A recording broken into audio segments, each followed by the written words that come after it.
ದರ್ಶನ್ ಮತ್ತು ತಂಡದ ಜೈಲುವಾಸ ಮೂರನೇ ದಿನಕ್ಕೆ ಕಾಲಿಟ್ಟಿದೆ. ಸಾಮಾನ್ಯ ವಿಚಾರಣಾಧೀನ ಕೈದಿಯಂತೆ ಸೆರೆವಾಸವನ್ನು ಅನುಭವಿಸ್ತಾ ಇದ್ದಾರೆ. ಜೈಲಿನ ಮೆನುವಿನಂತೆ ಬೆಳಿಗ್ಗೆ ಫಲಾವನ್ನು ಸೇವನೆ ಮಾಡಿದ್ದಾರೆ. ಅದಕ್ಕೂ ಮೊದಲು ಬಿಸಿ ನೀರು ಕುಡಿದ್ರು ದರ್ಶನ್. ದಿನಪತ್ರಿಕೆಗಳತ್ತ ಕಣ್ಣಾಡಿಸಿದ್ದಾರೆ ಕಿಲ್ಲಿಂಗ್ ಸ್ಟಾರ್ ದಾಸ. ಜೈಲಿನ ಸಹ ಕೈದಿಗಳ ಜೊತೆಯಲ್ಲಿ ಪವಿತ್ರ ಗೌಡ ಬೆರೀತಾ ಇದ್ದಾರೆ. ಸಹ ಕೈದಿಗಳಂತೆ ಉಪಹಾರವನ್ನು ಕೂಡ ಪವಿತ್ರ ಗೌಡ ಸೇವಿಸಿದ್ರು. ಜೈಲು ವಾತಾವರಣಕ್ಕೆ ಹೊಂದಿಕೊಳ್ತಾ ಇದೆ ಇದೀಗ. ಹೊಂದಿಕೊಳ್ಳಲೇಬೇಕು.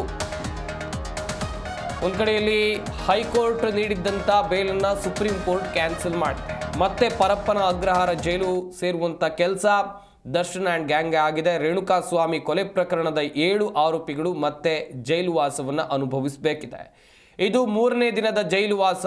ಹೇಗಿತ್ತು ದರ್ಶನ್ ಮತ್ತು ತಂಡದ ದಿನಚರಿ ಅಂತ ನೋಡ್ತಾ ಹೋಗೋದಾದ್ರೆ, ಈ ಹಿಂದೆ ಪರಪ್ಪನ ಅಗ್ರಹಾರ ಜೈಲಿನಲ್ಲಿ ವಿಲಾಸಿ ಜೀವನವನ್ನ ಅನುಭವಿಸಿದಂಥ ಕಾರಣಕ್ಕಾಗಿ ಈ ಆರೋಪಿಗಳ ಫೋಟೋ ವೈರಲ್ ಆಗ್ತಾ ಇದ್ದಂತೆ ಅವರನ್ನು ಬೇರೆ ಬೇರೆ ಜೈಲಿಗೆ ಕಳುಹಿಸುವಂಥ ಕೆಲಸ ಆಗಿತ್ತು.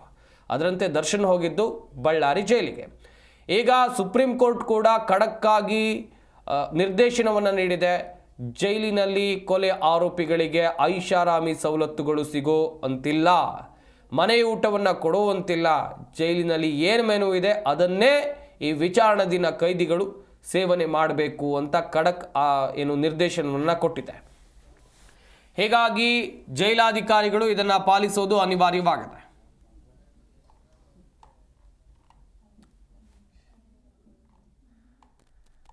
ಎಸಿ ಬಗ್ಗೆ ಇನ್ನಷ್ಟು ಮಾಹಿತಿಯನ್ನು ಕೊಡ್ತಾರೆ ನಮ್ಮ ಪ್ರತಿನಿಧಿ ಮೂರ್ತಿ ಸಿ. ದೂರವಾಣಿ ಸಂಪರ್ಕದಲ್ಲಿ ಜಾಯ್ನ್ ಆಗ್ತಾ ಇದ್ದಾರೆ.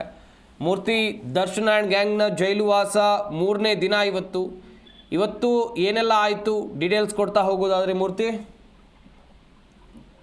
ಖಂಡಿತ ಸಂಪತ್, ಇವತ್ತಿಗೆ D gang, Darshan and gang jail ಸೇರಿ 3 ದಿನಗಳೇ ಕಳೆದಿರ್ತಕ್ಕಂಥದ್ದು. ಹಿನ್ನೆಲೆಯಲ್ಲಿ ಇವತ್ತು ಬೆಳಿಗ್ಗೆನೂ ಕೂಡ ಒಂದು 6:30ಗೆ ಎದ್ದಂತಹ ಒಂದು ದರ್ಶನ್ ಅವರು ಅವರ ಕಾರಿಡಾರ್ ನಲ್ಲೇ ಒಂದು ಗಂಟೆ ವಾಕಿಂಗ್ ಅನ್ನ ಮಾಡಿ ಬೆಳಿಗ್ಗೆ ಒಂದು ದಿನಪತ್ರಿಕೆಗಳ ಮೇಲೆ ಕಣ್ಣಾಡಿಸಿ ಜೈಲು ಸಿಬ್ಬಂದಿ ಕೊಟ್ಟಂತಹ ಫಲವನ್ನು ಕೂಡ ಸೇವಿಸಿ ಒಂದೇ ರೂಮ್ ನಲ್ಲಿ ಕುಳಿತುಕೊಂಡಿರ್ತಕ್ಕಂಥದ್ದು. ಹೀಗಾಗಿ ಪವಿತ್ರ ಗೌಡ ಅವರು ಕೂಡ ಮಹಿಳಾ ಬ್ಯಾರಕ್ ನಲ್ಲಿ ಕೂಡ ಅವರು ಕೂಡ ಆ ಫಲವನ್ನು ಸೇವಿಸಿ ಆರಾಮಾಗಿ ಅವರ ಸಹಬಂದಿಗಳ ಜೊತೆ ಮಾತುಕತೆ ಮಾಡ್ತಾ ಆರಾಮಾಗಿ ದಿನ ಕಳೆದಂತೆ ಒಂದು ಜೈಲು ವಾಸಕ್ಕೆ ಹೊಂದಿಕೊಳ್ತಾ ಇರ್ತಕ್ಕಂಥದ್ದು.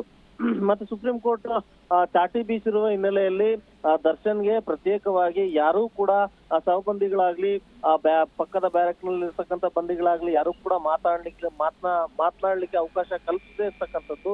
ಯಾಕಂತಂದ್ರೆ ಈ ವಿಚಾರವಾಗಿ ಸುಪ್ರೀಂ ಕೋರ್ಟ್ ಪರ್ಟಿಕ್ಯುಲರ್ ಆಗಿ ಚಾಟಿ ಬೀಸಿರೋದ್ರಿಂದ ಅಲ್ಲಿ ಕಟ್ಟುನಿಟ್ಟಿನ ಕ್ರಮಗಳನ್ನ ಜೈಲಾಧಿಕಾರಿಗಳು ಕೈಗೊಂಡಿರ್ತಕ್ಕಂಥದ್ದು. ಮತ್ತೆ ಕಾರಿಡಾರ್ ನಲ್ಲಿ ಕೂಡ ದರ್ಶನ್ ಅವರು ವಾಕಿಂಗ್ ಮಾಡುವಂತಹ ವೇಳೆಯಲ್ಲಿ ಕೇವಲ 1 ಗಂಟೆ ಅಷ್ಟೇ ವಾಕಿಂಗ್ ಮಾಡ್ಲಿಕ್ಕೆ ಅವಕಾಶ ಕೊಟ್ಟಿರ್ತಕ್ಕಂಥದ್ದು. ಯಾಕಂದ್ರೆ ಈತ ಸೆಲೆಬ್ರಿಟಿ ಆಗಿರೋದ್ರಿಂದ ಆ ಒಂದು ಕಾರಿಡಾರ್ ನಲ್ಲಿ ವಾಕಿಂಗ್ ಮಾಡುವ ವೇಳೆಯಲ್ಲಿ ಅಲ್ಲಿ ಕೂಡ ಅವರ ಅಭಿಮಾನಿಗಳು ಇರ್ತಕ್ಕಂಥ ಸಾಧ್ಯತೆಗಳು ಇರ್ತದೆ. ಹಾಗಾಗಿ ಅಲ್ಲಿ ತೊಂದರೆ ಆಗೋದು ಬೇಡ ಅಂತ ಹೇಳಿ ಕೂಡ ಕೇವಲ 1 ಗಂಟೆ ಅವರಿಗೆ ವಾಕಿಂಗ್ ಮಾಡ್ಲಿಕ್ಕೆ ಅವಕಾಶ ಕಲ್ಪಿಸಿಕೊಟ್ಟಿರ್ತಕ್ಕಂಥದ್ದು. ಹಾಗಾಗಿ ಮತ್ತೆ ಅವರಿಗೆ ದಿನನಿತ್ಯ ವಸ್ತುಗಳನ್ನ ಪೂರೈಸುವಂತಹ ಸಿಬ್ಬಂದಿಗೂ ಕೂಡ, ಅಂದ್ರೆ ಊಟ ಆಗ್ಲಿ ಮತ್ತೊಂದು ಎಲ್ಲ ಪೂರೈಸುವ ಸಿಬ್ಬಂದಿ ಕೂಡ ಅವರ ಬಳಿ ದರ್ಶನ್ ಅವರ ಬಳಿ ಮಾತುಕತೆ ಮಾಡಬಾರ್ದು ಅನ್ನೋ ಒಂದು ಕಟ್ಟುನಿಟ್ಟಿನ ಕ್ರಮಗಳನ್ನು ಕೂಡ ಈಗಾಗಲೇ ಜೈಲು ಅಧಿಕಾರಿಗಳು ಕೈಗೊಂಡಿರ್ತಕ್ಕಂಥದ್ದು. ಹಾಗಾಗಿ ದಿನನಿತ್ಯದ ಕಾರ್ಯಗಳನ್ನ ಮುಗಿಸಿ ದರ್ಶನ್ ಅವರು ಮತ್ತೆ ಅವರ ಕೊಠಡಿಗೆ ಸೇರಿಕೊಂಡು ಎಂದಿನಂತೆ 4 ಗೋಡೆಗಳ ಮಧ್ಯೆ ಅವರ ಒಂದು ಸೆರೆವಾಸ ಅನುಭವಿಸ್ತಾ ಇರ್ತಕ್ಕಂಥದ್ದು.